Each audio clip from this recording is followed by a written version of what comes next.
জয় গুরু। আজকের আমরা এই ভিডিওতে যে টপিকটার উপর আলোচনা করতে চলেছি সেটি হচ্ছে একটা এমনই বিষয় যেখানে আমরা আমাদের ঘরে দেখবেন ঠাকুর ঘর কিংবা ঠাকুরকে যে কোথায় বসাবো সেইটা আমরা কিছু কিছু ক্ষেত্রে স্থির করে উঠতে পারি না। অর্থাৎ কোন জায়গায় বসালে ঠিক হবে বা না হবে ইত্যাদি এরকম নানান রকম একটা মনে প্রশ্ন আসে। আজকে আমরা এই বিষয় নিয়ে এমন কিছু কথা শুনবো যা বলতে পারেন এমনই একটা ভাবে জানা গেছে, এমনই একটা ভাবে যেটা আমি সেখানে বলতে পারেন সেই কথাটা আমি শুনেছিলাম, যা পরম পূজ্যপাদ শ্রী শ্রী আচার্য দেবেরই বলা। তাই সে কথাটা যখন তার কাছ থেকে শুনি তখনই মাথায় তার দেওয়া এসেছিল যে এটা আমাদের সবারই জানা চাই, সবারই এটা আমাদের জানা রাখবে। তাই ভাবলাম আজকের এই আলোচনার বিষয়বস্তুটা খানিকটা এরকমই রাখা যাক। যাই হোক, আলোচনাটি আজকে এবার আমি শুরু করব। শুরু করার আগে আপনাদের শুধু একটি কথা অনুরোধ করছি, ভিডিওটিতে আপনারা সম্পূর্ণভাবে যুক্ত থাকার চেষ্টা করবেন। আশা করি যে আজকের এই যে বিষয়টি আপনারা এই আলোচনার মাধ্যমে অতি অবশ্যই শুনতে পাবেন। ঠাকুরকে কোথায় বসাবো আর না বসাবো এই জিজ্ঞাসাটা যে আমাদের প্রত্যেকের মনে আসে, সবচাইতে প্রথমে না আগে একটা জিনিস দেখা লাগে, তা হলো ঠাকুর আমার মধ্যে কতটুকু বসে আছেন, তিনি আমার মধ্যে কতটুকু তিনি রাজত্ব করছেন।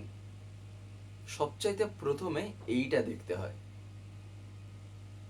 তার কারণ আমি তাকে আসনে যতই যা করে রাখি না কেন, যতই যা আমি করি না কেন, তিনি যদি আমার চরিত্রে না ব্যক্ত হলেন, তিনি যদি না আমার চরিত্রে, আমার আচরণে, ব্যবহারে না যদি তিনি মূর্ত হয়ে ওঠেন, তাহলে সেক্ষেত্রে আমি তাকে উপভোগ করতে পারবো না। শুধু আসনের মাধ্যমে, সেই আসনের দ্বারা, সেই যখনই শুধু একটু পূজা কিংবা বলতে পারেন ইত্যাদি নানা রকম জিনিস, তৎজাতীয় যে জিনিসগুলো হয়ে থাকে, সেই সময় হয়তো একটু ভাবাবেগে আমার মধ্যে হয়তো একটা কিছু সৃষ্টি হবে। কিন্তু জীবনের প্রত্যেকটা মুহূর্ত, প্রত্যেকটা ক্ষণ যদি অনুভব করতে হয় যে তিনি আমার সাথেই আছেন, তিনি আমার মধ্যেই তিনি আছেন, তাহলে কিন্তু চাই তাকে নিজের মধ্যে ফুটিয়ে তোলার সেই চেষ্টাটা, সেই আকাঙ্ক্ষাটা, সেই জিনিসে লেগে থাকাটা। তা না হলে কিন্তু তাকে উপভোগ করাটা ততটা হবে না যেমনটা তিনি চেয়েছেন আর যেমনটা তিনি বলেছেনও, তাই না? তার কারণ কি? তার কারণ যদি আমরা সত্যানুসরণই দেখি, ঠাকুর প্রথমেই কি বলছেন না, ঠাকুরত্ব না জাগলে কেহ তোমার কেন্দ্রও নয়, ঠাকুরও নয়। এবারে ঠাকুরত্বটা জাগবে কোথায়? ঠাকুরত্বটা কি বাড়ির আসনে জাগবে? তা তো না।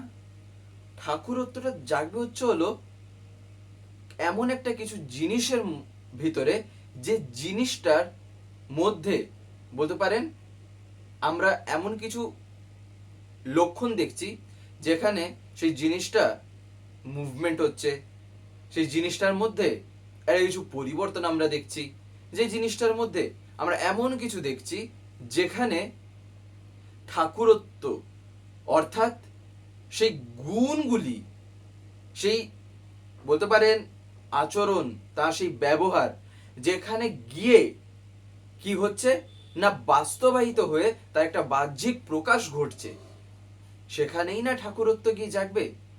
তাহলে এবারে কি তার শুধু আসনে সম্ভব? আসনে তো সেই সবটুকুটা সম্ভব না যতটা তিনি চেয়েছেন। তাই তিনি যেটা চেয়েছেন সেটা হলো ঠাকুরত্ব এই যে জাগানো, তার মানে তিনি চেয়েছেন আমার মধ্যে। তার কারণ আমি হচ্ছি সেই যেখানে আমার মুভমেন্ট হচ্ছে, আমি কথা বলছি, আমার মধ্যে সেই বলতে পারেন একটা জিনিস কাজ করছে যার ভিতর দিয়ে আমি নিজেকে নিজে সব সময় ডেভেলপ করার চেষ্টায় লেগে আছি, নিজেকে আরো থেকে আরো ভালো করার ধান্দায়, আরো যাতে আমি নিজেকে ভালো করতে পারি, যা ছিলাম তার চেয়ে আরো বেটার আমি কি করে হতে পারি।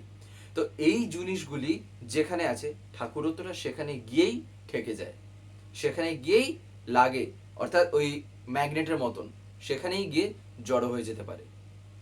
না হলে শুধু আসনের যদি আমি গল্প বানাই, তাহলে তিনি যতটুকু থাকার কথা তিনি ততটুকুই থাকবেন, তাই না?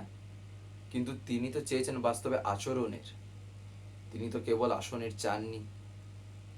এবারে আমি আমার মতন করে তাকে নিজের জীবনে স্থান দেব, নাকি আমি তার কথা অনুসারে তার মনের মতন করে তাকে নিজের জীবনে স্থান দেব? চয়েসটা এবারে সম্পূর্ণ আমারই। কেন না, তার কারণ হচ্ছে হলো আমি যাকে ভালোবাসি আদৌ আমার ভালোবাসাটা কতটুকু সেখানে জেগে উঠেছে সেটা নির্ভর করে দুটো জিনিসের উপরে। আমি তাকে ভালোবাসছি আমি আমার নিজের খেয়াল খুশির মতন করে, নাকি আমি তাকে ভালোবাসছি তার মনের মতন করে।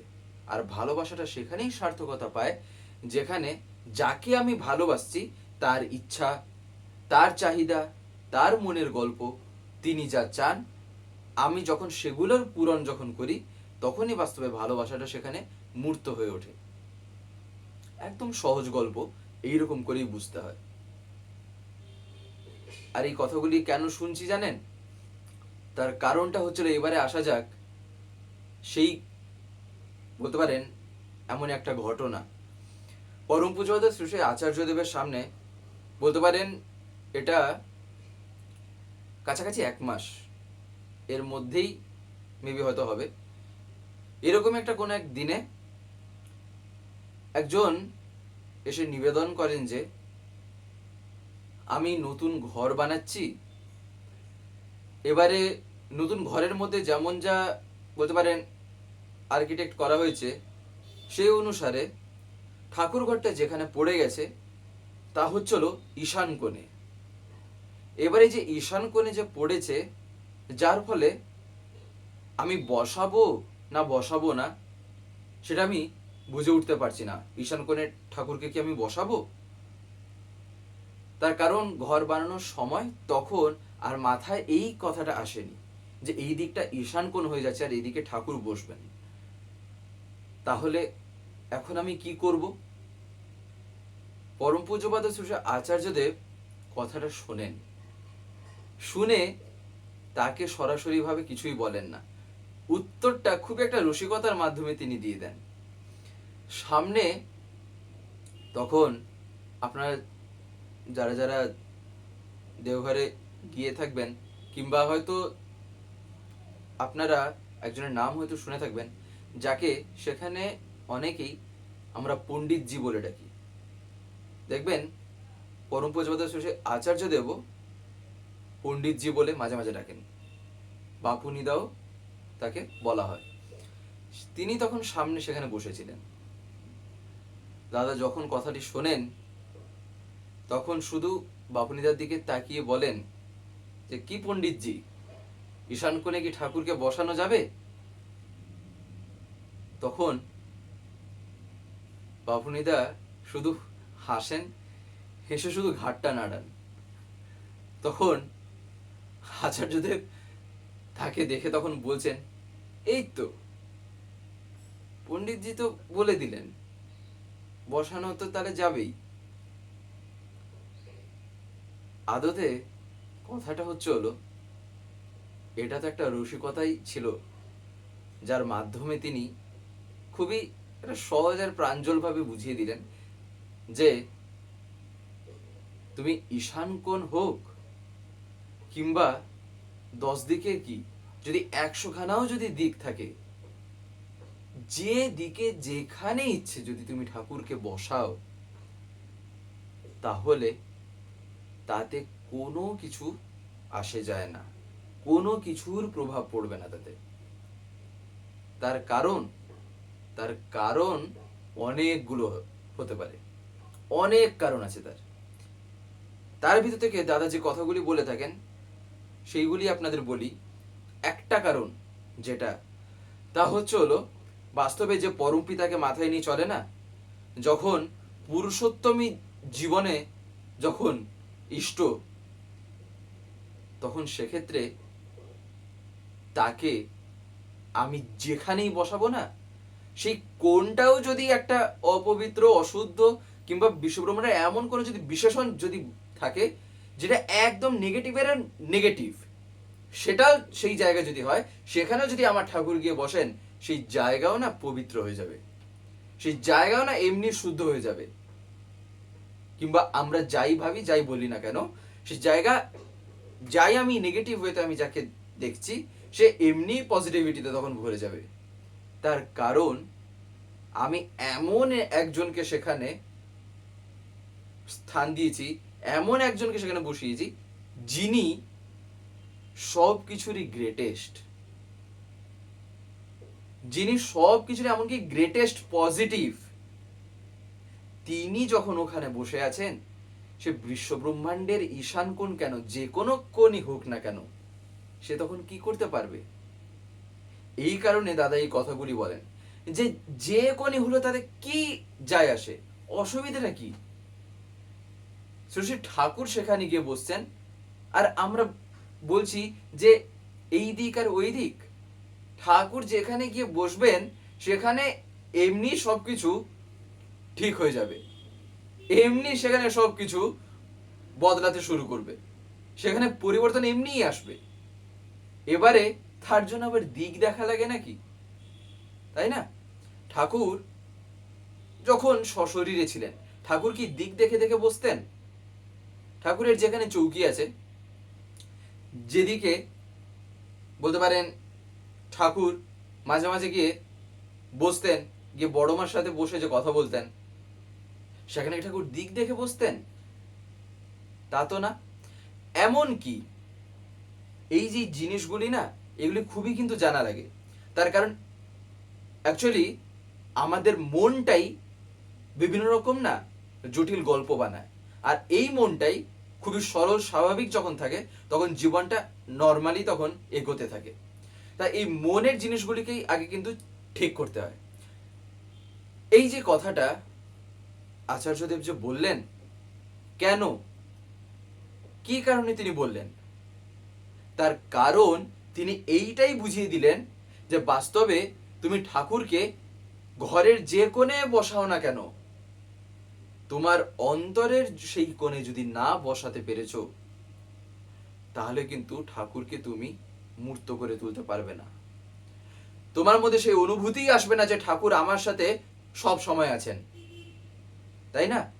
একটা ঘরে যদি তিনজন আমরা থাকি, সেই তিনজন যদি বাবা মা আর এক সন্তান হয়, আর সেই ক্ষেত্রে যদি আমার মাথায় এই ফিলিংসটাই যদি না ক্রিয়েট হয়, যদি না এইটা আমার অনুভূতির রাজ্যে এসে ধরা পড়ে যে বাস্তবে আমরা তিনজন নয়, তিনি আগেই ঘরের মধ্যে আছেন, তারপরে আমরা আছি, আর তিনি হচ্ছেন এই ঘরের কর্তা, আমরা হচ্ছি তার সন্তান। এই জিনিসটা যতক্ষণ না জাগ্রত হচ্ছে নিজের মনে, ততক্ষণ পর্যন্ত হাজার কাজ করি না কেন, তাকে ঘরের যে কোণে যেখানে বসাই না কেন, এমনকি সবচাইতে ভালো দিক ও বিচার টিচার করেও যদি বসাই, তা সত্ত্বেও যদি তিনি যদি আমার মধ্যে না ফুটে ওঠেন, তাহলে কিন্তু তার আশাটা আশাতেই থেকে যাবে। তিনি যা চেয়েছিলেন সেটা কিন্তু আর পূরণ হলো না। হয়তো আমি মানসিকভাবে, আমি আমার নিজের মনের গল্প অনুসারে হয়তো আমি আমার মনোজগৎটাকে একটু শান্ত করে দিতে পারলাম, হয়তো যেখানে খুবই একটা তরঙ্গের সৃষ্টি হয়েছিল, সেখানে হয়তো আমি আমার মনটাকে একটু হয়তো শান্ত করলাম, কিন্তু আদতে তিনি যা চেয়েছেন সেই জিনিসটার কিন্তু আমি পরিপূরণ করতে পারলাম না। তাহলে এইবারে আমার কোনটা চাই? আমি আমার মতন করে তার কথাকে মানব, নাকি আমি তার মতন করে তার কথাটাকে মানব? এইখানেই সেই কথাটি আসছে, যে কথাটি পরম পূজ্য শ্রী শ্রী আচার্যদেব বারবার বলেন, তাই নাকি? এই কারণেই ঠাকুর হওয়া চাই বাস্তবে নিজের জীবনের কেন্দ্র। ঠাকুরকে নিজের জীবনে এমনভাবে স্থান দিতে হয় যেন আমি রাস্তাতেও যখন হেঁটে যাব না, যেন আমার আচরণের মধ্যে আমার ঠাকুর থাকেন। আমি একটা লোকের সাথে গিয়েও যখন কথা বলবো না, সেই কথার মাধ্যমেই যাতে সে বুঝতে পারে যে সে এমন একজনের সাথে কথা বলছে বাস্তবে যেখানে তার মধ্যে একটা আকর্ষণের সৃষ্টি হচ্ছে, যেখানে সে এমন একটা কিছু পাচ্ছে যেন মনে হবে সেখানে মধু ঝরছে। তাই এবারে সেই জিনিসে তখন সে এমন ভাবেই আকর্ষিত হয়ে উঠবে, তখন তার মুখ থেকে এমনি বেরোবে যে আপনার মধ্যে এমন কি আছে, আপনি জীবনে এমন কি করেন, আপনার জীবনে এমন কি আছে যে আপনি এই রকম, আপনার কথা এই রকম, আপনি এমনই, তাই না? এবারে এই জিনিসটাই যদি না থাকে, তাহলে আমার ঠাকুর ধরে চলাটা কতটুকুই না যে জীবন্ত হয়ে আর কতটুকু যে নিথর হয়ে আছে তাকে সন্দেহকর নয়। তাই তিনি যে কথাগুলি বলেন সেগুলি বাস্তবে আমাদের নিজের ভালোর জন্যই, আমার নিজের ভালোর জন্য আগে এইটা মাথায় আনতে হবে।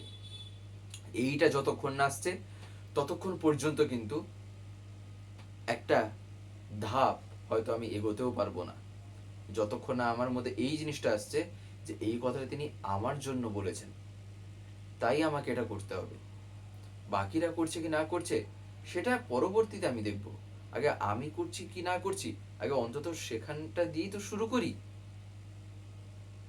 তাই না? বিন্দু বিন্দুতে সিন্ধু, সবাই তো আমরা জানি, জানি তো অনেক কিছু, অনেকেই করতে পারি কতজন, করে হয়ে ওঠাটাই ঠাকুর কিন্তু চেয়েছেন। ঠাকুর একদিন একটা জায়গায় বলছেন জীবনটা খুবই সহজ, কি করে না, তা হলো করো, হও আর পাও। তিনটে গল্প, করো, হও আর পাও, এই যে তিনটে শব্দ, এটাই বাস্তবে জীবনটাকে এগিয়ে নিয়ে যাবে। কেন না, তার কারণ তোমার করাটা যেমন হবে সেই অনুসারে তোমার প্রাপ্তি হবে। আর প্রাপ্তি আর করা, এই কর্ম আর প্রাপ্তির মাঝে কি হচ্ছে না, আমি সেই রকমটা হয়ে উঠছি, আমি সেই রকম যোগ্যতা অর্জন করছি বলেই আমার কাছে সেগুলি আসছে। তাই এইবারেই এই তিনটি জিনিসটা ঠিক করতে গেলেই অনেক কিছু এসে পড়ে। তাই আলটিমেট গোল একটাই হওয়া চাই, তাহলে দেখবেন জীবনটা না অতি সহজে সহজে আনন্দে ভরপুর হয়ে এমনি কেটে যাবে।